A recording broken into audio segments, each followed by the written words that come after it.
Hi book lovers, welcome back to my channel. So I mentioned that I was maybe gonna do a reading vlog for reading some April new releases.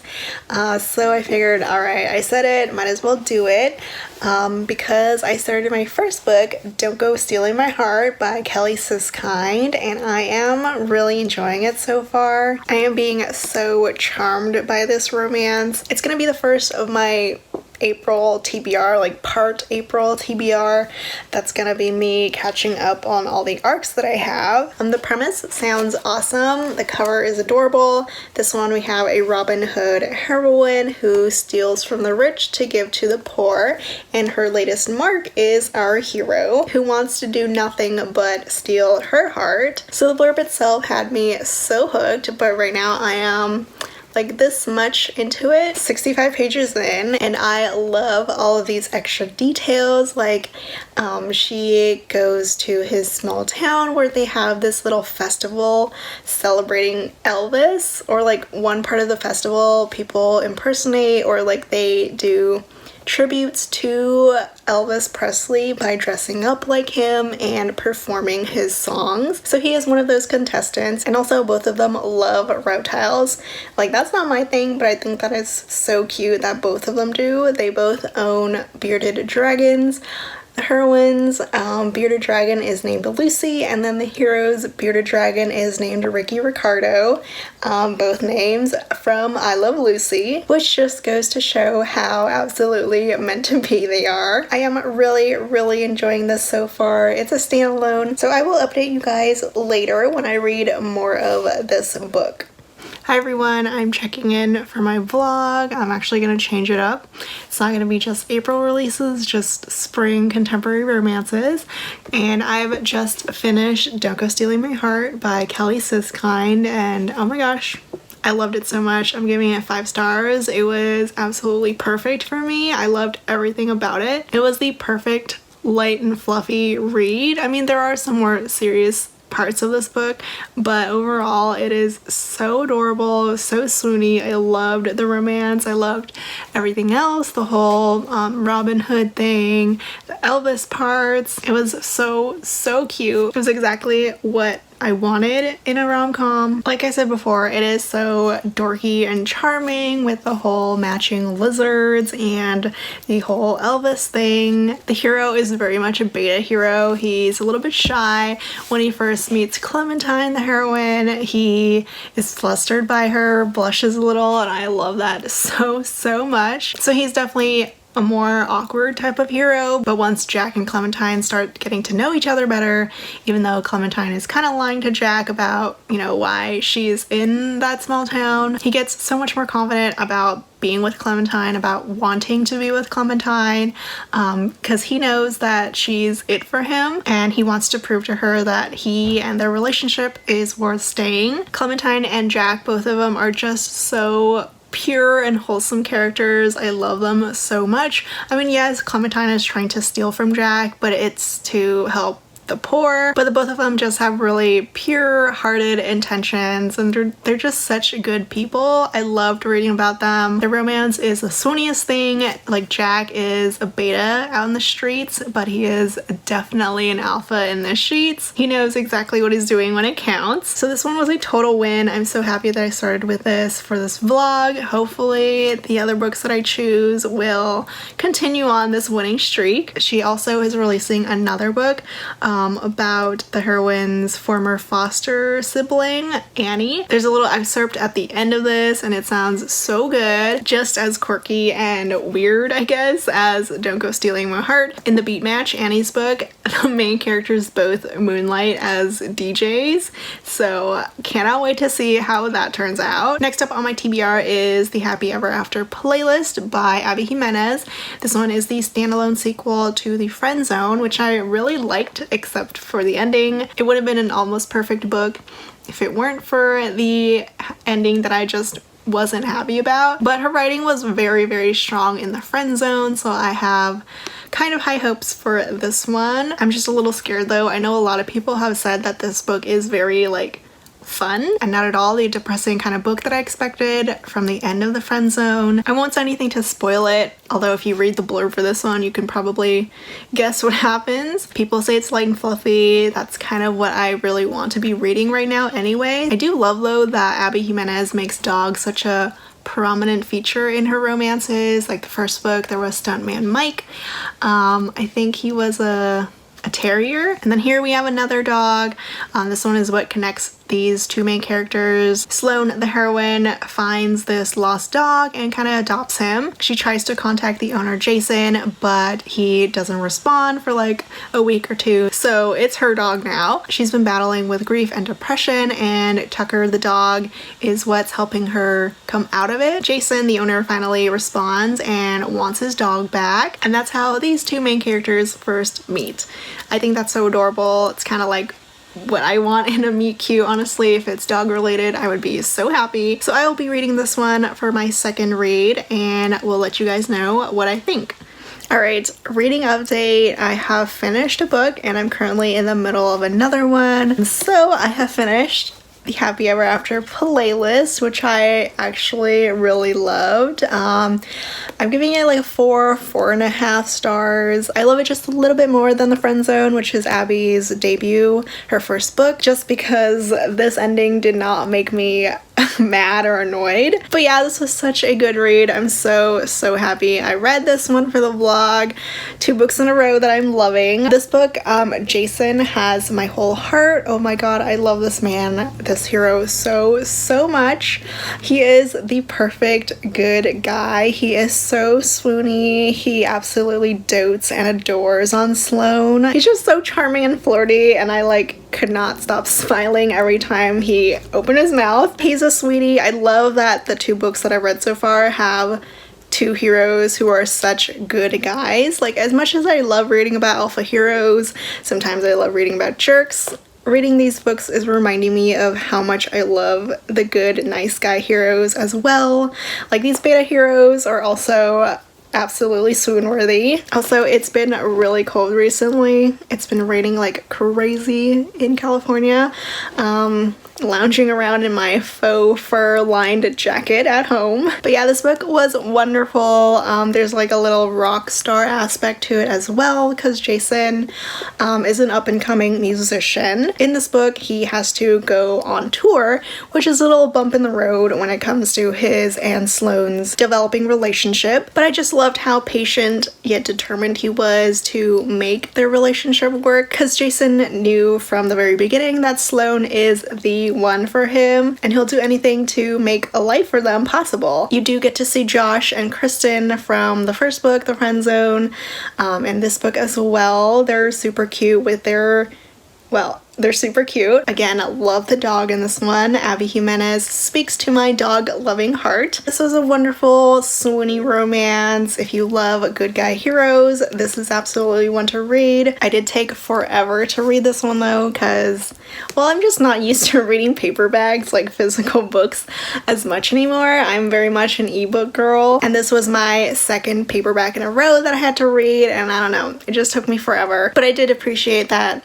it made me take my time and fall just a little bit more in love with this story. If you loved The Friend Zone, or maybe if you didn't love The Friend Zone so much, I would still recommend you read this one. Probably won't get you as mad as The Friend Zone's ending did. I don't know if Abby Jimenez has a 3rd book like coming out anytime soon, but I'm excited for it if she does. And then my 3rd book for this contemporary romance vlog is the one that I'm in the middle of, which is Island Fair by Priscilla Oliveras. I've been so excited for this one ever since the cover came out, because it is just gorgeous. Definitely has the Unhoneymooners vibes, that cover from Christina Lauren, but I love it. This is my first book from this author. I've never read her before.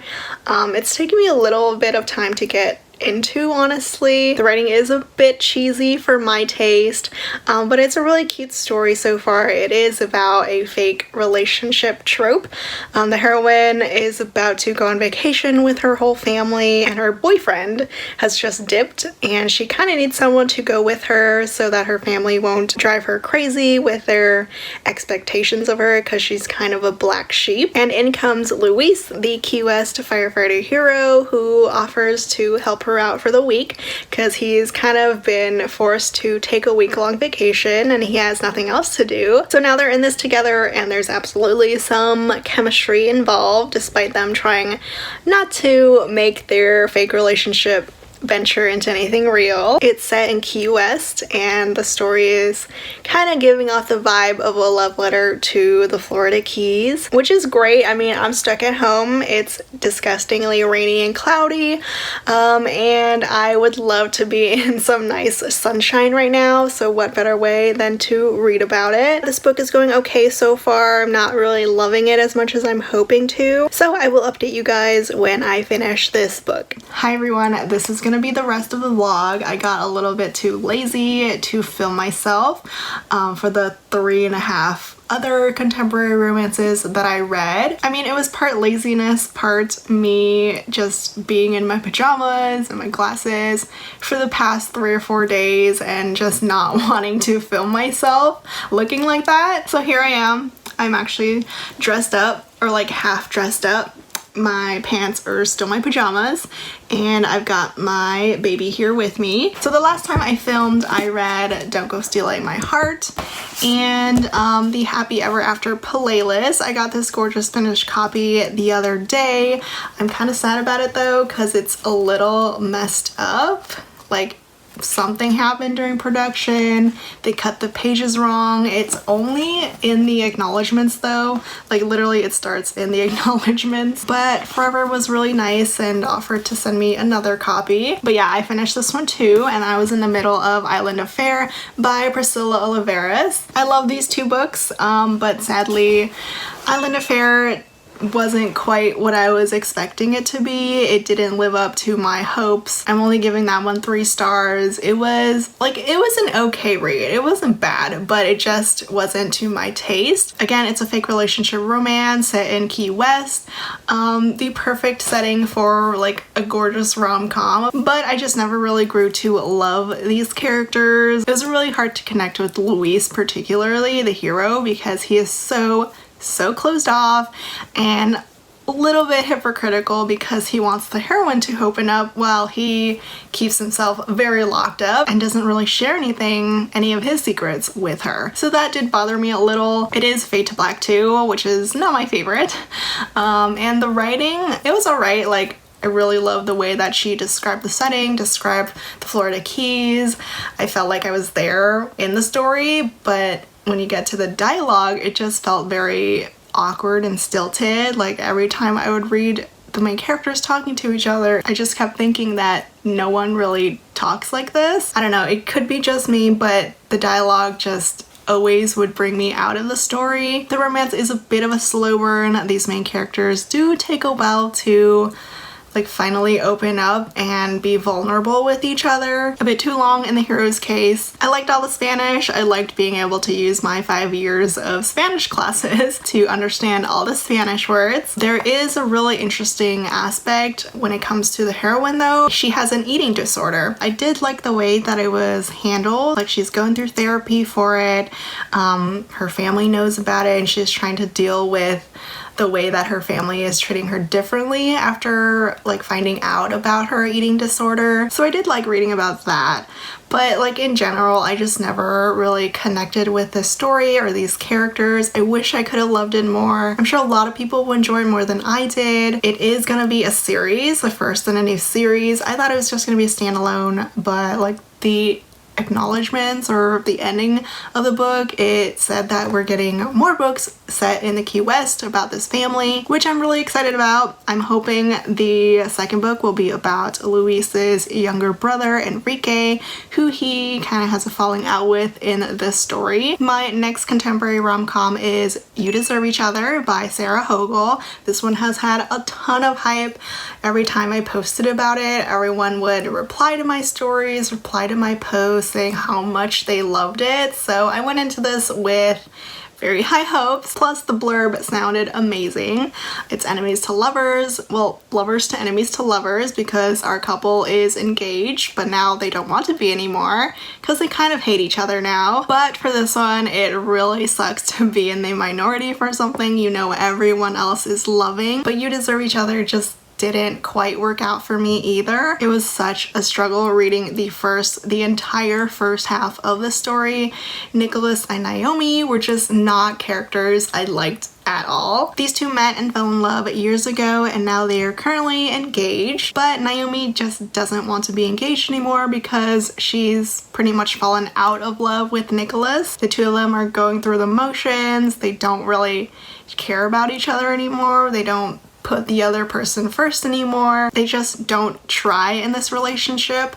And Naomi is trying to make Nicholas back out of their engagement so that she doesn't have to pay for all the wedding stuff that has already been purchased. Although I know the blurb mainly says it's about the money, but honestly the money makes up maybe 20% of the reason why she wants to leave. The other 80% is just her not being in love with him anymore. And then Naomi finds out that Nicholas also wants to back out of the engagement, but he wants Naomi to be the one to back out of it first so that he doesn't look like a total asshole to the rest of their small town community. So the entire first half of this book, I was just struggling. I did not like Nicholas or Naomi at all. I really wanted them to genuinely break up and move on from their relationship because I just didn't see them being together anymore as a good thing. They were just kind of awful with each other. It's very much a relationship that has gone downhill,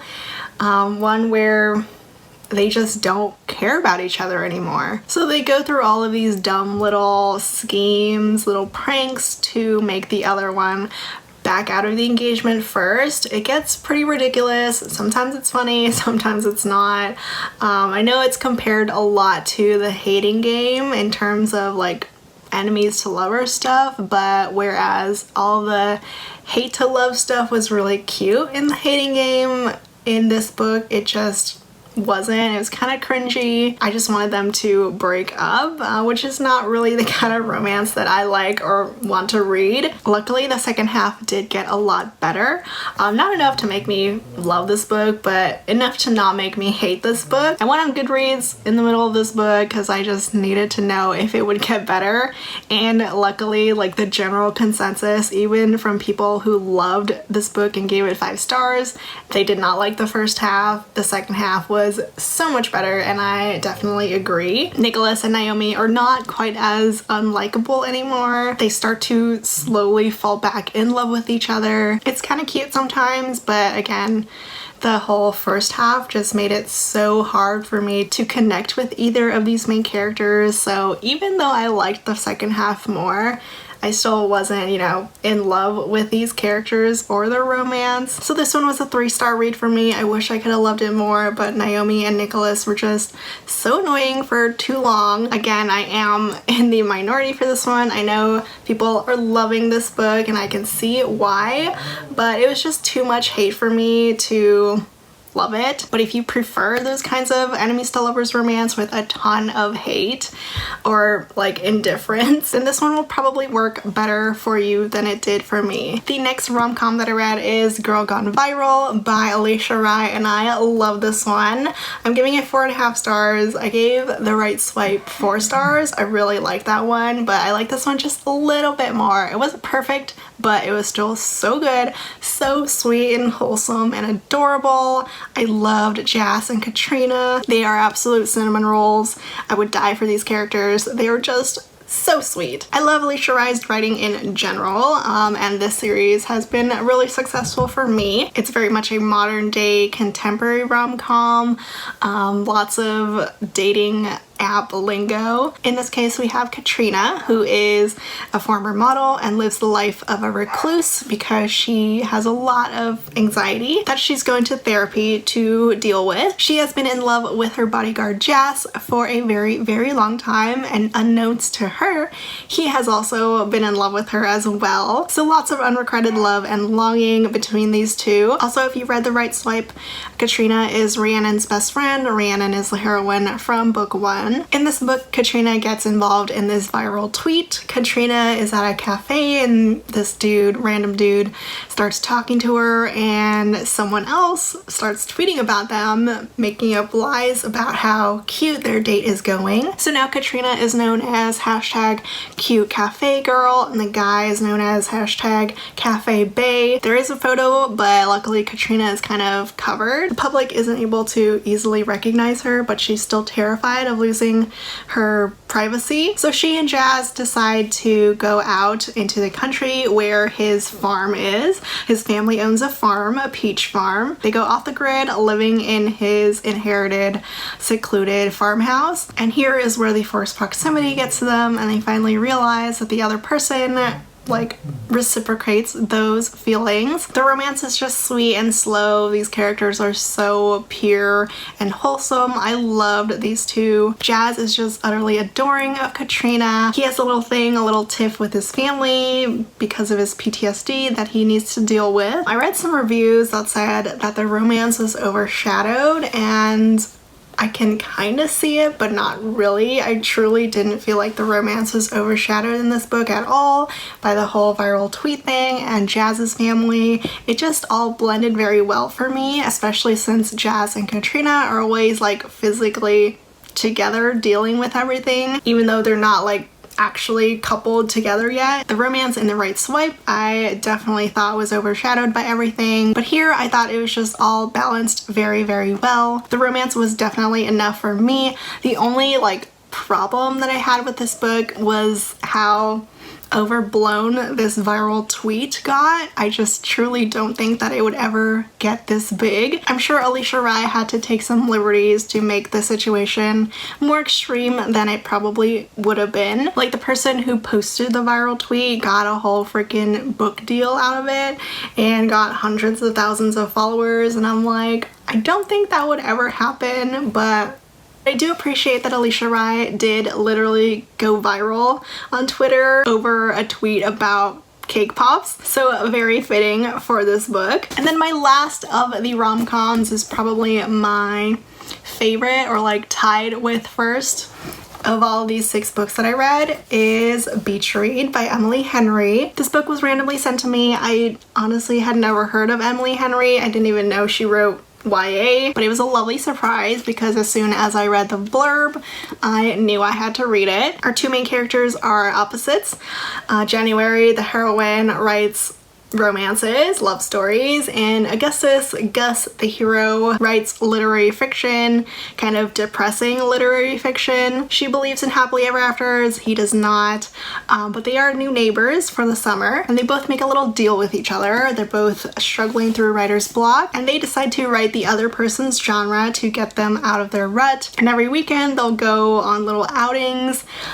January will show Gus that happily ever afters do exist, and Gus will show January the harsher parts of life. I love this one so much. It was rom-com-y but also very serious sometimes. It genuinely made me laugh out loud but also made my heart hurt. The banter is absolutely fantastic. I loved it. These 2 characters are just so funny, and they're also former college rivals. They knew each other in college. I know the title says beach read and it would make a wonderful summer beach read, but it is not 100% like lighthearted and humorous as you would think from the title and cover.